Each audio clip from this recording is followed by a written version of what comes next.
a lot of people would think that they don't go hand in hand, but in fact they do.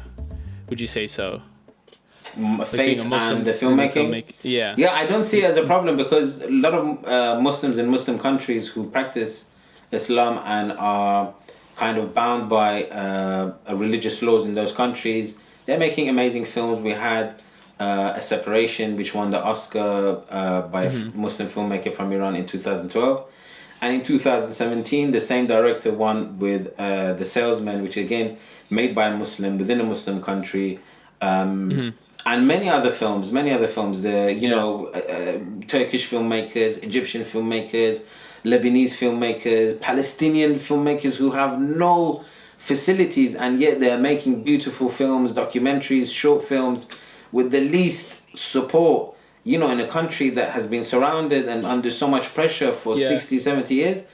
And yet they're still telling amazing stories. So I don't see a problem with having cinema or having films and documentaries and having your faith. I think maybe that in any religion there's extremists who may say that, picture is haram, films are haram, music is haram. That's to them. They're allowed to have that interpretation of their faith for themselves.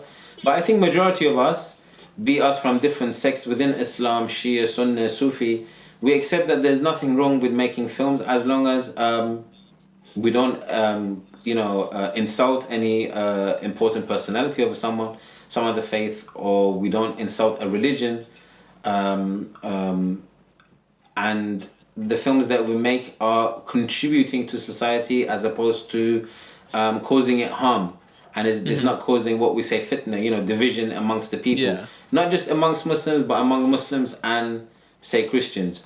For example, if I see a Muslim filmmaker making a film, that for some reason, I don't think I'll ever see this, but insulting a religious personality of another faith, other than Muslim, I would say to that person, what you're doing is wrong, because how would you like if that person insulted the personality of your faith? Yeah. So the Quran advises us we have to treat people in a way where they don't come back and then insult our sanctities, because there's no point in that. So as long as if these aspects of respect are followed, I think it's to each individual person's perspective of how far they want to go. They want to have a lot of music, less music. They don't want to have someone who has a hijab or a woman who doesn't have a hijab. If they want to have, within their story, if there's a theme where two people love each other, I'm talking about in the sense of a respectful way, not necessarily having nudity scenes or whatever. I think it's individual.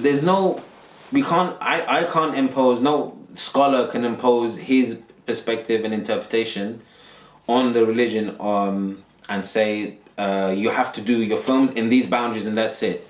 Because, there's so many Muslims from so many parts of the world, from Indonesia all the way to America, from UK all the way to South Africa. Yeah. We can't, and this is the strength of Islam, that it allows for you to be able to interpret things within boundaries. Boundaries, fine.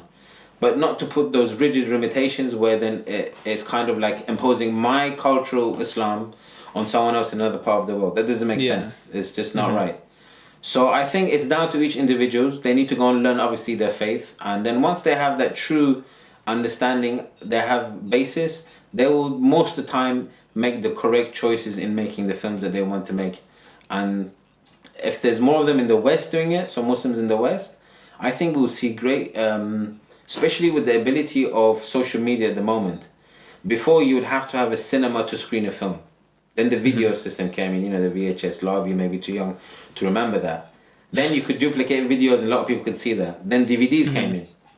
Then DVDs went, and then it became, a lot of it downloadable or streaming. Yeah. So as a Muslim filmmaker, I can't complain to say, there's no channel, supporting me to do this. There's no big budget.